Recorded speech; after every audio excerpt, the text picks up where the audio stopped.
As a kid, I actually used to watch the Hercules movies that had Steve Reeves on them, and of course that inspired me. I wanted to be big and strong one day, but I didn't get into bodybuilding until I was 17 years old in an effort to gain weight for football, and I got injured shortly thereafter, and as a result decided to focus mostly on the bodybuilding. I found out real quick that I was a better bodybuilder than I was a football player.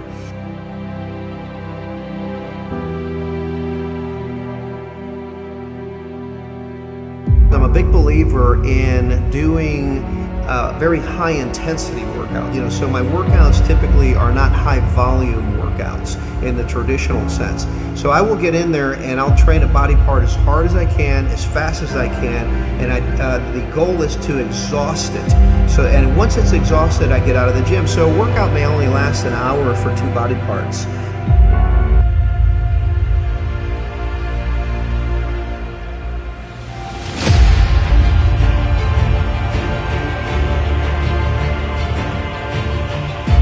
And I always tell people that the most important supplement in the world is food.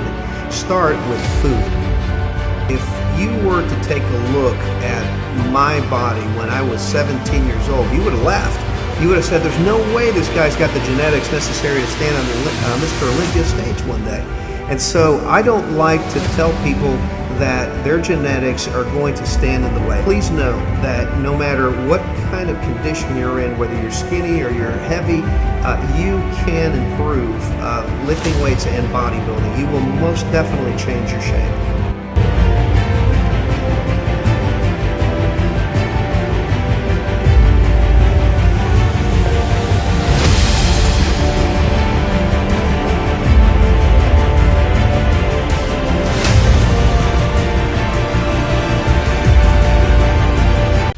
There is no instant gratification in bodybuilding. I've often been asked, how long does it take to develop a world-class physique? Minimum of 10 years. And that is if the person is 100% focused on training, never missing a training session, and making sure that the training is intense, making sure that they have superior nutrition, that they're never missing a meal. Okay, most bodybuilders are not willing to eat every 3 hours, or they find it hard to do that, or they don't want to cook, and they don't want to prepare food, they don't want to prepare ahead of time to make sure that everything is lined up. They don't want to get enough sleep. Okay, let me tell you this. If you're going to be a professional bodybuilder, if you're going to be a world-class athlete of any kind, you're going to be getting 8 or more hours of sleep every night. When everybody else is out partying, you're going to be in the gym with your nose to the grindstone.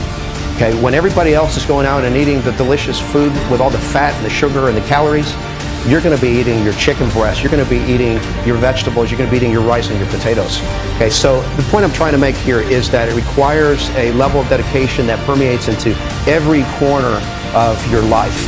And that's super stoked about everything we got in here.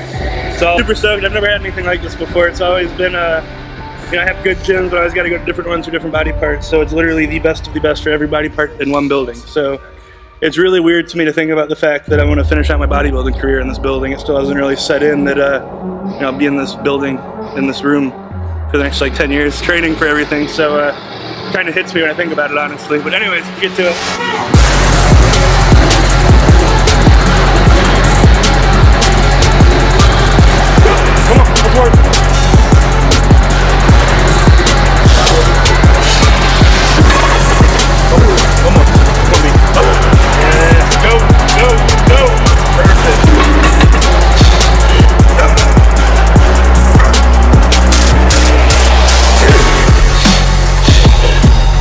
the greatest payoff in bodybuilding competition is not bringing home the first place trophy. The biggest payoff is winning the battle inside. It's the battle that you win every day in the gym against yourself. Okay, your emotions will tell you to hold back. I don't want to do that extra repetition, but your mind has to power through that. And if you're willing to do it, and if you're willing to power through it, you will discover depths in yourself that you've never known. You will realize how strong you really are. Not just pushing weights around, but how strong you are here. I did 8 reps last time. I want to do 9 repetitions this time. Can I push myself? Can I take myself to another level?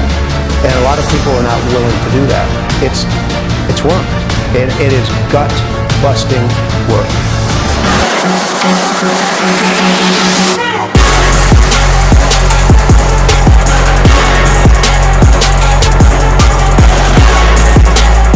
The difference between ordinary and extraordinary is that little extra.